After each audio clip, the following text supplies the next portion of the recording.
Hello दोस्तों, नमस्कार। मैं हूं Anju Yadav. Learn with India 2024 की ऑनलाइन क्लास में आप सभी का स्वागत करती हूं। दोस्तों आज हम लोग कंप्लीट जनरल साइंस का मिनी मैराथन के रूप में एक सीरीज चलेगी जिसमें 4 वीडियो आएगा। इसमें MCQ के माध्यम से कंप्लीट जनरल साइंस को कवर करवाया जाएगा। पार्ट 1, पार्ट 2, पार्ट 3, पार्ट 4 में आज हम लोग पार्ट 1 देखेंगे और जो ये प्रश्न है NCERT और SCERT आधारित प्रश्न है तथा ये PPSC TRD 3 और 4 को टारगेट करके बनाया गया है वीडियो। और CTET पेपर 2 जिसमें सब्जेक्ट के रूप में साइंस पूछी जाती है तथा जैसे BPSC PRT 6 to 8 TGT PGT estate CTET जिसमें जीके और जीएस भी प्रश्न पूछे जाते हैं, उसके लिए भी अत्यंत महत्वपूर्ण क्लास है। दोस्तों यदि मेरे चैनल पर नए हैं तो सब्सक्राइब कर लीजिएगा, इसके साथ साथ लाइक शेयर जरूर करिएगा। दोस्त यदि आप इसका PDF प्राप्त करना चाह रहे हैं तो मेरे Telegram channel learn with India official से जुड़ करके डेली बेस पे PDF प्राप्त कर सकते हैं। चलिए दोस्तों बिना समय गवाए अपने मेन टॉपिक पर चलते हैं क्योंकि वीडियो बहुत लंबी हो जाएगी। जनरल साइंस का आज क्लास नंबर 1 है। इस क्लास में हम लोग टॉप 25 प्रश्नों को देखेंगे और ये प्रश्न NCERT और SCERT आधारित प्रश्न हैं। चलिए चलते हैं। आज का पहला प्रश्न है पानी का घनत्व घनत्व अधिकतम कब होता है? 100 डिग्री सेल्सियस पर, 4 डिग्री सेल्सियस पर, 0 डिग्री सेल्सियस पर, -4 डिग्री सेल्सियस पर। तो पानी का घनत्व सबसे अधिकतम 4 डिग्री सेल्सियस पर होता है। ऑप्शन नंबर बी सही होगा। प्रश्न नंबर 2 है एम्पियर का SI मात्रक है। एम्पियर का SI मात्रक क्या होता है? चुंबकीय क्षेत्र, विद्युत प्रवाह, प्रकाश तीव्रता, विद्युत आवेश। तो एम्पियर की SI मात्रक विद्युत प्रवाह है। ऑप्शन नंबर बी होगा। यदि दोस्त साइंस का व्याख्या सहित प्रश्नों को देखना चाहते हैं जिसमें ये सब प्रश्नों को कवर करवाया गया है, उसका लिंक अपने डिस्क्रिप्शन बॉक्स में दे दूंगी, वहां से आप देख लीजिएगा या चैनल पर विजिट करके साइंस की प्ले लिस्ट बनी है वहां पर इसका प्रैक्टिस सेट व्याख्या सहित करवाया गया है। दोस्तों ये सीरीज जो मिनी मैराथन के रूप में चल रहा है इसको कंप्लीट करके साइंस का 1 लाइनर आएगा। 1 लाइनर के बाद इसका व्याख्या सहित विस्तृत तरीके से इसकी पढ़ाई होगी। मैं सबसे पहले प्रश्नों को हल करवा रही हूँ ताकि आपको समझ में आ जाए कि प्रश्न बनते कैसे हैं। उसके बाद सरसरी निगाहों से क्विक रिवीजन के रूप में 1 लाइनर को दिखाऊंगी। उसके बाद इसका व्याख्या सहित आप लोगों को इसकी पढ़ाई की जाएगी। यदि आप ऑल इंडिया में कोई भी एग्जाम जहाँ पर जीके जीएस के प्रश्न पूछे जाते हैं उन सभी परीक्षाओं के लिए अत्यंत महत्वपूर्ण चैनल है और अत्यंत महत्वपूर्ण क्लास है। आप लोग वीडियो को ध्यान से देखिए। यदि सफलता प्राप्त करना चाह रहे हैं तो आप सीधे से मेरे चैनल से जुड़कर अपनी तैयारी को उधार दे सकते हैं। चलिए अगला प्रश्न है इरिडियम परत की खोज किसने की और नोबेल पुरस्कार भी जीता था इरिडियम की खोज के लिए? Luis Alvarez, Henry Moseley, Pierre Curie, madam Curie. तो इरिडियम की खोज के लिए लुइस अल्वारेज ने खोज की थी और नोबेल पुरस्कार भी जीता था। ऑप्शन नंबर ए सही होगा। अगला प्रश्न है निम्नलिखित में से किस देश ने दुनिया का प्रथम तैरता हुआ परमाणु संयंत्र बनाया है? चीन, रूस, भारत, अमेरिका। तो रूस ने दुनिया का प्रथम तैरता हुआ परमाणु संयंत्र बनाया है। अकादमी लोमोनोसोव वो दुनिया का पहला तैरता हुआ परमाणु रिएक्टर है। ये भी यहाँ पे प्रश्न सीधा सीधा बन जाएगा। अकादमी लोमोनोसोव क्या है? तो दुनिया का पहला तैरता हुआ परमाणु रिएक्टर है। अगला प्रश्न है प्रश्न नंबर 5 है अंगूर की खेती को आमतौर पर क्या कहा जाता है? Mariculture, viticulture, sericulture, apiculture. तो अंगूर की खेती को आमतौर पर विटिकल्चर कहा जाता है। ऑप्शन नंबर ए भी सही है। पादप वायरस TMV का पूर्ण रूप क्या है? यानी TMV का पूर्ण नाम या फुल फॉर्म क्या होता है? Transportive mosaic virus, transitive mosaic virus, tobacco marble virus, tobacco mosaic virus. तो TMC का full form tobacco mosaic virus होता है। ऑप्शन नंबर डी सही होगा। टोबैको मोजेक वायरस इसका पूर्ण नाम होता है। प्रश्न नंबर 7 है रक्त किस प्रकार का ऊतक है? पेशी, संयोजी, उपकला, तंत्रिका। तो रक्त संयोजी ऊतक है। ऑप्शन नंबर बी सही होगा। प्रश्न नंबर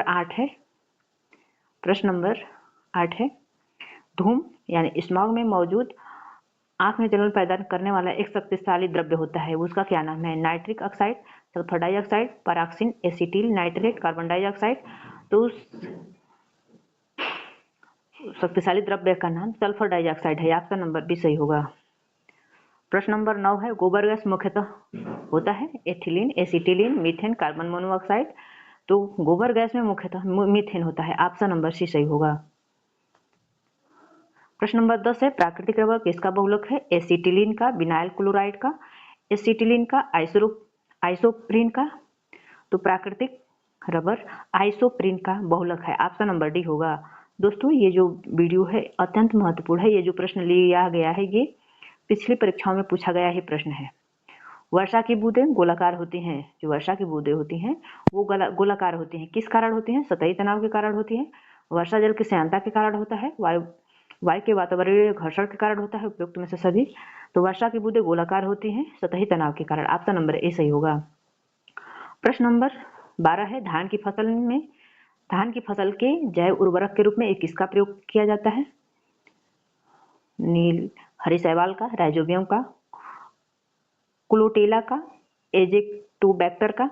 तो धान की फसल की जैव उर्वरक के रूप में नील हरी शैवाल का उपयोग किया जाता है। ऑप्शन नंबर ए सही होगा। अगला प्रश्न है, ऊंचाई पर चढ़ता हुआ व्यक्ति आगे की ओर झुक जाता है, इसका क्या कारण होता है? चलने के लिए, फिसलने से बचने के लिए, स्थायित्व बढ़ाने के लिए, उपयुक्त सभी। तो ऊंचाई पर चढ़ता हुआ व्यक्ति आगे की ओर झुक जाता है अपने स्थायित्व को बढ़ाने के लिए। ऑप्शन नंबर सी सही होगा। प्रश्न नंबर 14 है, कोशिका में पाए जाने वाले आनुवांशिक पदार्थ होता है, क्या होता है? डीएनए होता है, आरएनए होता है, प्रोटीन होता है, कार्बोहाइड्रेट होता है। तो कोशिका में पाए जाने वाले आनुवांशिक पदार्थ डीएनए होता है। ऑप्शन नंबर ए होगा। प्रश्न नंबर 15 है, प्रेशर कुकर में खाना जल्दी पक जाता है क्योंकि इसका कारण क्या होता है? क्वथन अधिक ताप पर होता है, क्वथन कम ताप पर होता है, दाब स्थिर रहता है, उपयुक्त सभी। तो प्रेशर कुकर में खाना जल्दी पकने का मेन कारण क्वथन अधिक ताप पर होता है। ऑप्शन नंबर ए सही होगा। प्रश्न नंबर 16 है, निम्नलिखित में जो दिया है उसमें कौन सा सुमिलित नहीं है? प्रश्न का सबसे बड़ा मिस्टेक नहीं वाला प्रश्न होता है। नहीं को आप ध्यान नहीं देते हैं। सबसे पहले प्रश्न में आए नहीं तो उसको सबसे पहले अंडरलाइन कर लीजिए। विटामिन ए की कमी से क्या रतौंधी रोग होती है? विटामिन बी की कमी से बेरी होता है, विटामिन सी की स्कर्वी होता है और विटामिन डी का नपुंसकता होता है। क्या आप बता सकते हैं कि क्या इसमें से कौन सा युग्म गलत है? तो ऑप्शन नंबर डी गलत है, क्योंकि विटामिन डी की कमी से सूखा रोग होता है, न कि नपुंसकता होता है। और विटामिन ए से रतौंधी होता है, विटामिन बी से बेरी होता है और विटामिन सी से स्कर्वी होता है। ये सही जवाब है, जबकि ऑप्शन डी गलत है। इसलिए प्रश्न के अनुसार आंसर ऑप्शन डी होगा। वसा में घुलनशील प्रोटीन कौन कौन से हैं? Tocopherol, niacin, cyanocobalamin. Option B है calciferol, carotene, tocopherol. Option C है ascorbic acid, calciferol. Option D है थायमिन, कैरोटीन, बायोटीन। तो वसा में घुलनशील विटामिन कैल्सीफेरॉल, कैरोटीन, टोकोफेरॉल है। ऑप्शन नंबर बी सही होगा।